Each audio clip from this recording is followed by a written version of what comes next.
Welcome back to another episode of Tales from the Craft. In these videos, we go over some of the recent trips that I've done with Flycraft as their photographer, showcasing some of the amazing anglers and fishermen that I've been able to meet. This is episode 5. My name's Kevin Langdon, and I'm the photographer here at Flycraft. And I'm really excited about today's video. Today's video has actually been 3 years in the making.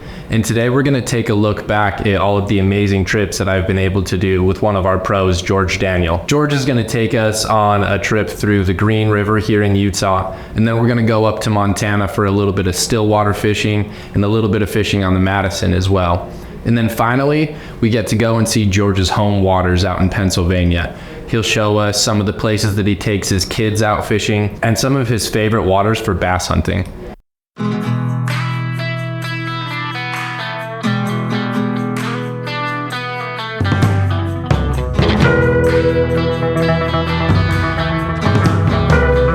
One of the things that impresses me most about George is just how passionate he is about fly fishing. He started fly fishing around age 6. It was only at about age 30 that George decided to give up on competitive fly fishing and focus more on what he enjoys most, and that's teaching fly fishing. Off sandy band-aids one by one, I become a backwards vampire feeding off the sun.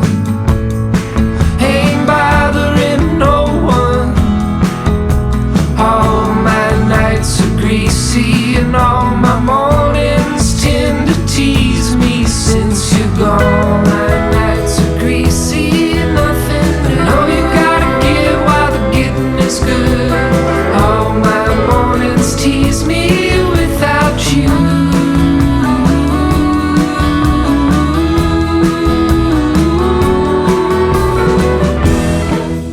George likes to consider himself a teacher first and a fly fisher second. He's authored 3 best-selling fly fishing books and has authored dozens of articles for national fly fishing publications. George is currently the director of Joe Humphrey's fly fishing program at Pennsylvania State University. Being able to get out on the water with George and learn from his vast knowledge of fly fishing has been seriously such an incredible opportunity for me. The first time that I was able to film with George, he came out west and met us out here on the Green River in Utah. We didn't have the greatest of conditions, but it was something that showed me just how dedicated and excited George is about getting out on the water and chasing trout. When he first showed up, it was raining, it was pouring, and we had thunder and lightning. Even though we had some really bad storms, George was just incredibly positive the entire time. He was just excited to be out there. He wanted to learn from us. He wanted to teach us some things. And I was really excited to learn about his Euro nymphing tactics. And then George is just an absolute machine of a human. Even though he had just driven across the entire country to meet us out here in Utah, the guy still wakes up at 5 in the morning to get in his daily run. And so, I'm barely trying to wander my way out of the tent to get cameras ready. And George is already making coffee. He's already getting ready. He's already prepping his stuff, and then goes and takes a long run before anybody else has even woken up. And it's just so impressive to me to see how dedicated he is to living this healthy lifestyle and spending as much time as he can out in nature, fishing, and really just living life in a really wonderful way. I almost feel like I have to apologize for that first time out filming with George. I was still really new to my job here at Flycraft. I had only been filming with them for a few months, and I was still kind of trying to learn the ins and outs of how to create good fishing content. And with George, it was just so easy to sit back in my boat and watch him fish and go over all of his Euro nymphing tactics. The way he explains things and the way he breaks down his process for fishing, it makes it so someone like me who only has a rudimentary understanding of fly fishing and different techniques used, that I'm able to understand it really well. And he doesn't overcomplicate it. He makes it so simple, and he really teaches you so much every time you're out with him. I love how much I learn every time I go out and shoot with George. I feel like I come out with a whole wealth of new knowledge and new tactics that I can try in my own fishing.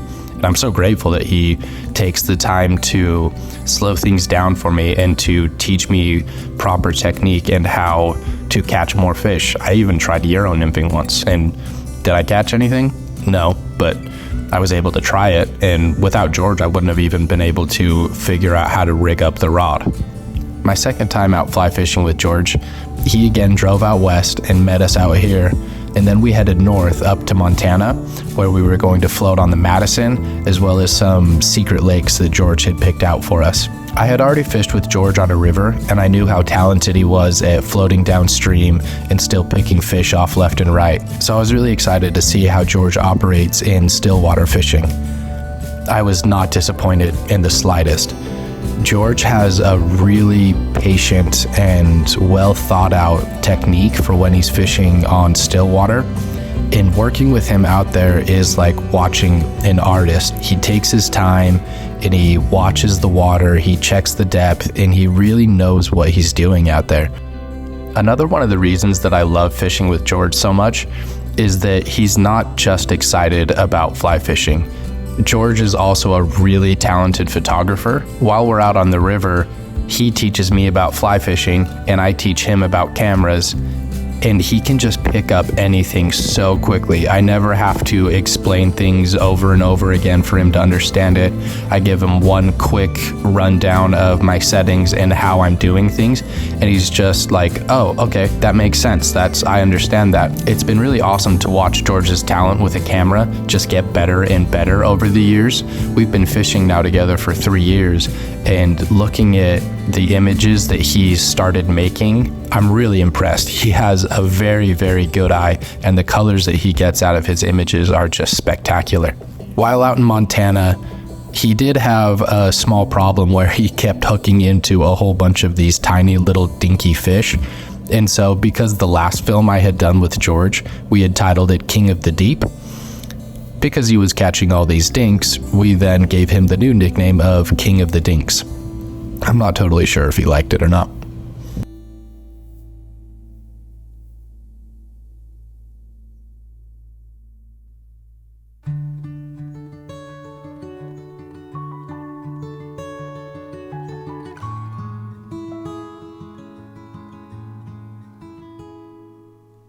This most recent trip with George was probably one of the most special trips that I've been able to do. I was able to go out to Pennsylvania to George's home waters, where he was going to show me around where he grew up and where he likes to fish just on his time off, where it's just him and his friends and his family. It was really incredible for me to be able to go out with George and see his home and see what gave him that initial love for fly fishing.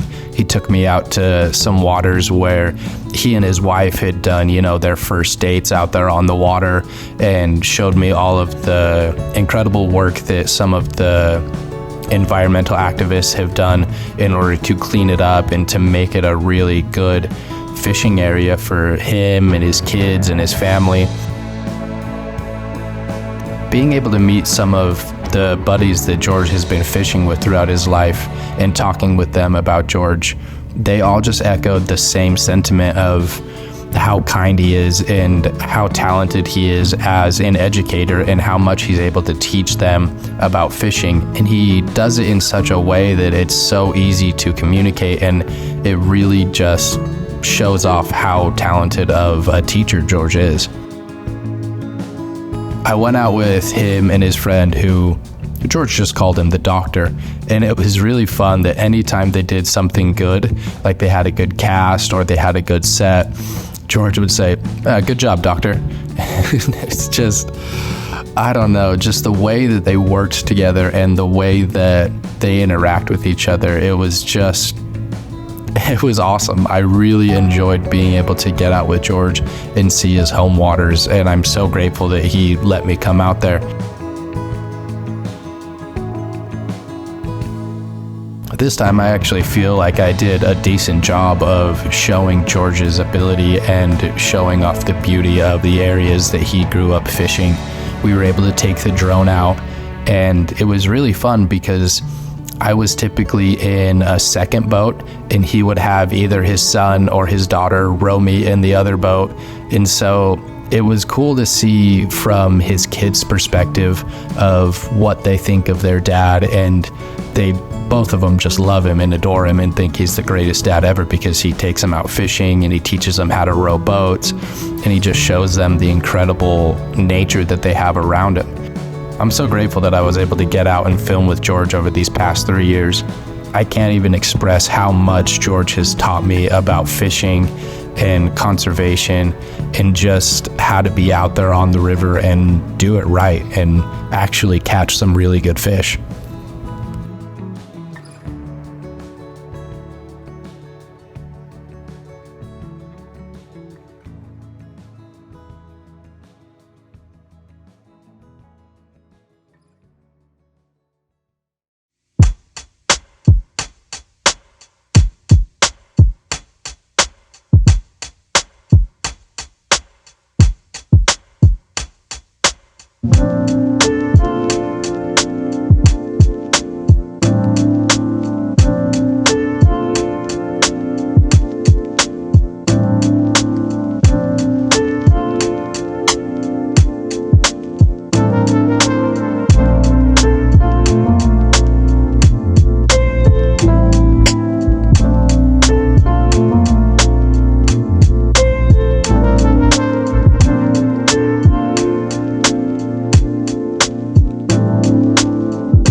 I just want to say thank you to George Daniel for all that he's taught me over the years and the experiences that I've been able to have with him out on the river.